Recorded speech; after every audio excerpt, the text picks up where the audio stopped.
ಚನ್ನಪಟ್ಟಣದಲ್ಲಿ ಭರ್ಜರಿ ಜಯಬೇರಿಯನ್ನ ಬಾರಿಸಿದ್ದಾರೆ ಕಾಂಗ್ರೆಸ್ನ ನಾಯಕರು. ಈಗ ಜೆಡಿಎಸ್ ಮೇಲೆ ಡಿಕೆ ಬ್ರದರ್ಸ್ ಕಣ್ಣಿಟ್ಟಿದ್ದಾರೆ. ಜೆಡಿಎಸ್ ಅಸಮಾಧಾನಿತ ಶಾಸಕರನ್ನ ಕಾಂಗ್ರೆಸ್ಗೆ ಸೆಳೆಯುವಂತಹ ತಂತ್ರ. ಮೊನ್ನೆ ಸಿಪಿ ಯೋಗೇಶ್ವರ್ ಅವರು ಮಾತಾಡ್ತಾ ಇದ್ರು, ಇರುವಂತ 18 ಜನ ಶಾಸಕರನ್ನ ಕೇವಲ 1 ತಿಂಗಳ ಟೈಮ್ ಕೊಡ್ಲಿ ನಮ್ಮ ನಾಯಕರು, ಕರ್ಕೊಂಡ್ ಬರ್ತೀನಿ ಕಾಂಗ್ರೆಸ್ಸಿಗೆ ಅಂತ. ಅಂದ್ರೆ ಆ ರೀತಿಯಾಗಿ ಸವಾಲ್ ಹಾಕ್ತಾ ಇದ್ರು, ನನಗೆ ಕೊಟ್ಟಂತಹ ಕೆಲಸವನ್ನ ನಾನು ಬಿಡಲ್ಲ ಅಂತ. ಆದ್ರೆ ಈಗ ಅವರನ್ನ ಗೆಲ್ಲಿಸ್ಕೊಂಡು ಬಂದಂತಹ ಡಿಕೆ ಬ್ರದರ್ಸ್ ಜೆಡಿಎಸ್ ಮೇಲೆ ಕಣ್ಣು ಬೀರಿದ್ದಾರೆ. ಎರಡು ಭಾಗ ಶಾಸಕರನ್ನ ಸೆಳೆಯೋದಕ್ಕೆ ಡಿಕೆ ಬ್ರದರ್ಸ್ ಪ್ಲಾನ್ ಮಾಡ್ಕೊಂಡಿದ್ದಾರೆ. ಕುಮಾರಸ್ವಾಮಿ ವಿರುದ್ಧ ಗುಡುಗಿದ ಜಿಟಿಡಿ ಮೇಲೆಯೇ ಫೋಕಸ್ ಮಾಡ್ತಾ ಇದ್ದಾರೆ. ಜಿಟಿ ದೇವೇಗೌಡರ ನೇತೃತ್ವದಲ್ಲಿ ಶಾಸಕರನ್ನ ಸೆಳೆಯೋದಕ್ಕೆ ಡಿಕೆ ಬ್ರದರ್ಸ್ ಸ್ಟ್ರಾಟಜಿಯನ್ನ ಮಾಡ್ತಿದ್ದಾರೆ. ನೆನೆ ಸಿಎಂ ಇಬ್ರಾಹಿಂ ಜಿಟಿ ದೇವೇಗೌಡರ ಹುಟ್ಟುಹಬ್ಬದ ನಿಮಿತ್ತ ಹೋಗಿದ್ರು. ಸೊ ಅಲ್ಲಿ ಮಾತಾಡ್ತಾ ಸಂದರ್ಭದಲ್ಲಿ ಬೇರೆ ಒಂದು ಪ್ರಾದೇಶಿಕ ಪಕ್ಷ ಕಟ್ಟೋಣ ಅನ್ನುವಂಥ ಚರ್ಚೆ ಕೂಡ ಆಯ್ತಂತೆ. ಸೊ ಅದೆಲ್ಲ ಆದ ನಂತರ ಜನರ ಬಲ ಬೇಕು ನಮಗೆ, ಶಾಸಕರ ಬಲ ಅಂತ ಜಿಟಿ ದೇವೇಗೌಡರು ಹೇಳಿದ್ರು. ಆದರೆ ಚನ್ನಪಟ್ಟಣ ಎಲೆಕ್ಷನ್ನ ಗಮನಿಸಿ ನೀವು, ಚನ್ನಪಟ್ಟಣ ಎಲೆಕ್ಷನ್ನಲ್ಲಿ ಜಿಟಿ ದೇವೇಗೌಡರ ಪುತ್ರ ಹರೀಶ್ ಕಂಡ್ರೆ ವಿನಃ ಜಿಟಿ ದೇವೇಗೌಡರು ಎಲ್ಲೂ ಕೂಡ ಕಾಣಿಸ್ಕೊಳ್ಳಿಲ್ಲ. ಜಿಟಿ ದೇವೇಗೌಡ್ರೆ ಕುಮಾರಸ್ವಾಮಿ ಅವರ ವಿರುದ್ಧ ಅಸಮಾಧಾನವನ್ನ ಹೊರ ಹಾಕ್ತಾ ಇದ್ರು. ನನಗೆ ಕರೆದೇ ಇಲ್ಲ, ಅವರು ಮಗ ಮಾತ್ರ ಬೇಕು ಅಂತ ಅನ್ಸುತ್ತೆ, ಜಿಟಿ ದೇವೇಗೌಡರಿಗೆ ರಾಜಕೀಯ ನಿವೃತ್ತಿ ಕೊಡಿಸ್ಬೇಕು ಅಂತ ಅನ್ಕೊಂಡಿದ್ದಾರೆ ಅಂತ ಅನ್ಸುತ್ತೆ, ಸೊ ಹಾಗಾಗಿ ನನ್ನನ್ನು ಕರೆದಿಲ್ಲ ಅಂತ. ಸೊ ಆ ಜಿಟಿ ದೇವೇಗೌಡರನ್ನ ಟಾರ್ಗೆಟ್ ಮಾಡಿ ಬೇರೆ ಶಾಸಕರನ್ನ ಪಕ್ಷಕ್ಕೆ ಸೇರಿಸಿಕೊಳ್ಳುವಂತ ಪ್ಲಾನ್ ಡಿಕೆ ಬ್ರದರ್ಸ್ ಮಾಡ್ತಿದ್ದಾರಂತೆ. ಈ ಬಗ್ಗೆ ಹೆಚ್ಚಿನ ಡೀಟೇಲ್ಸ್ ನಮ್ಮ ಸೀನಿಯರ್ ಪೊಲಿಟಿಕಲ್ ಕರೆಸ್ಪಾಂಡೆಂಟ್ ಹರೀಶ್ ನೀಡ್ತಾ ಹೋಗ್ತಾರೆ. ಹರೀಶ್, ಈಗ ಬೈ ಎಲೆಕ್ಷನ್ ಗೆಲ್ಲೋ ಮೂಲಕ 138ಕ್ಕೆ ಕಾಂಗ್ರೆಸ್ನ ಸಂಖ್ಯೆ ಏರಿಕೆಯಾಗಿದೆ. ಈ ಸಂದರ್ಭದಲ್ಲಿ ಇನ್ನೂ ಶಾಸಕರು ಬೇಕಂತ ಡಿಕೆ ಬ್ರದರ್ಸ್ಗೆ ಏನಿದು ಪ್ಲಾನ್? ಹಾಗಾದ್ರೆ ಯಾಕೆ? ಸಭಾ ಬಹಳ ಮುಖ್ಯವಾಗಿ ಸಾಲು ಆರೋಪಗಳ ಬೆನ್ನಲ್ಲೇ ಕೂಡ ಒಂದಷ್ಟು ಉಪಚುನಾವಣಾ ಫಲಿತಾಂಶ ಗೆಲುವಿನ ಹಿನ್ನೆಲೆಯಲ್ಲಿ ಕಾಂಗ್ರೆಸ್ಗೆ ದೊಡ್ಡ ಮಟ್ಟದ ಬೂಸ್ಟ್ ಅನ್ನು ಕೂಡ ಈಗ ಸಿಕ್ಕಿದೆ.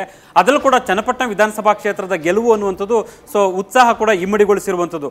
ಸೊ ಅದೇ ಗೆಲುವನ್ನು ಇಲ್ಲಿರುವಂಥ ಕಾಂಗ್ರೆಸ್ ನಾಯಕರು ಇದೀಗ ಮತ್ತೊಂದು ಮಜಲಿಗೆ ಕೂಡ ಕೈ ಹಾಕುವಂಥ ಪ್ರಯತ್ನಕ್ಕೆ ಮುಂದಾಗಿದ್ದಾರೆ ಅನ್ನುವಂಥ ಮಾತುಗಳು ಕೇಳಿ ಬರ್ತಿದ್ದಾವೆ. ಅದರಲ್ಲೂ ಕೂಡ JDS, ಯಾಕಂತಂದ್ರೆ ನೇರವಾಗಿ ತೀವ್ರ ಪೈಪೋಟಿ ಇದ್ದಂಥ JDS ಮತ್ತು ಕಾಂಗ್ರೆಸ್ ನಡುವೆ ಇದ್ದಂಥ ಒಂದು ಹಿನ್ನೆಲೆಯಲ್ಲಿ ಕಾಂಗ್ರೆಸ್ ಕೂಡ ಆ ಕ್ಷೇತ್ರವನ್ನು ವಶಕ್ಕೆ ತೆಗೆದುಕೊಳ್ಳುವಂಥ ನಿಟ್ಟಿನಲ್ಲಿ ಕೂಡ ಯಶಸ್ವಿ ಆಗಿದೆ. ಇದನ್ನೇ ಮುಂದಿಟ್ಟುಕೊಂಡಿರುವಂತಹ ಕಾಂಗ್ರೆಸ್ ನಾಯಕರು, ಅದರಲ್ಲೂ ಕೂಡ ಡಿಕೆ ಸಹೋದರರು ಶತಾಯಗತಾಯ JDS ನಲ್ಲಿ ಇರತಕ್ಕಂಥ ಬಹುತೇಕ ಶಾಸಕರನ್ನ ಸೆಳಿಬೇಕು ಅನ್ನುವಂಥ ನಿಟ್ಟಿನಲ್ಲಿ ಅಂತ ಪ್ರಯತ್ನಕ್ಕೆ ಮುಂದಾಗಿದ್ದಾರೆ ಅನ್ನುವಂಥ ಮಾತುಗಳು ಕೇಳಿ ಬರ್ತವೆ. ಈಗಾಗಲೇ ಹಲವು JDS ಶಾಸಕರು ಡಿಕೆ ಸಹೋದರರ ನೇರ ಸಂಪರ್ಕದಲ್ಲಿರೋ ಜೊತೆಗೆ ಸಿಎಂ ಸಿದ್ದರಾಮಯ್ಯ ಅವರ ಸಂಪರ್ಕದಲ್ಲಿದ್ದಾರೆ ಅನ್ನುವಂಥ ಮಾತುಗಳು ಕೇಳಿ ಬರ್ತವೆ. ಸೊ ಮುಖ್ಯವಾಗಿರುವಂಥದ್ದು ಕೂಡ ಜಿಟಿ ದೇವೇಗೌಡರು ಸೊ ನನ್ನನ್ನು ಚುನಾವಣೆ ಪ್ರಚಾರಕ್ಕೆ ಕೈ ಜೋಡಿಸಲಿಲ್ಲ ಅಥವಾ ಕರೀಲಿಲ್ಲ ಅನ್ನುವಂಥ ಅಸಮಾಧಾನವನ್ನು ಬಹಿರಂಗವಾಗಿ ವ್ಯಕ್ತಪಡಿಸಿದ್ರು. ಫಲಿತಾಂಶದ ನಂತರವೂ ಕೂಡ ದಳಪತಿಗಳ ವಿರುದ್ಧ ನೇರವಾಗಿ ವಾಗ್ದಾಳಿಯನ್ನ ಜಿಟಿ ದೇವೇಗೌಡರು ವ್ಯಕ್ತಪಡಿಸ್ತಾ ಇದ್ದಾರೆ. ಈ ಹಿನ್ನೆಲೆಯಲ್ಲಿ ಅಸಮಾಧಾನಗೊಂಡಿರುವಂತಹ JDS ಶಾಸಕರನ್ನ ಸೆಳೆಯುವಂಥ ಒಂದು ಪ್ರಯತ್ನದ ಭಾಗವಾಗಿ ಡಿಕೆ ಸಹೋದರರು ಮುಂದಾಗಿದ್ದಾರೆ ಅನ್ನುವಂಥ ಮಾತುಗಳು ಕೇಳಿ ಬರ್ತಿದ್ವೆ. ಸೊ ಭವಿಷ್ಯದ ರಾಜಕೀಯ ಲೆಕ್ಕಾಚಾರದ ಭಾಗವಾಗಿ, ಅದರಲ್ಲೂ ಹಳೆ ಮೈಸೂರು ಭಾಗದಲ್ಲಿ ತಮ್ಮದೇ ಆದಂಥ ಪ್ರಾಬಲ್ಯವನ್ನು ಸಾಧಿಸಬೇಕು ಅನ್ನುವಂಥ ಲೆಕ್ಕಾಚಾರದಲ್ಲಿ ಡಿಕೆ ಸಹೋದರರು ಸೊ JDSನ ಒಂದಷ್ಟು ಶಾಸಕರನ್ನ ಸೆಳೆಯುವಂಥ ಪ್ರಯತ್ನಕ್ಕೆ ಮುಂದಾಗಿದ್ದಾರೆ ಅನ್ನುವಂಥ ಗುಸುಗುಸು ಕೂಡ ಕಾಂಗ್ರೆಸ್ನಲ್ಲಿ ಕೇಳಿ ಬರ್ತಿದ್ವೆ.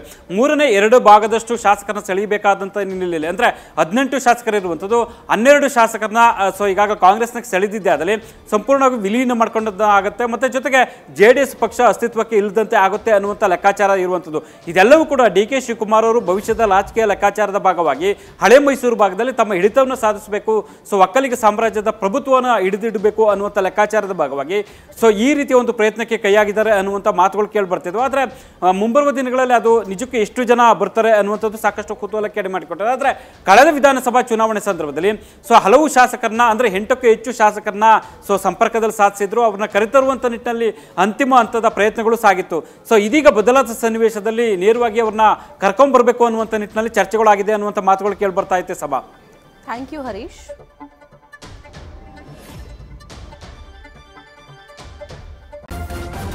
ನ್ಯೂಸ್ ಫಸ್ಟ್ ನಿರ್ಭೀತಿಯಿಂದ ನಿಮ್ಮ ಪರವಾಗಿ.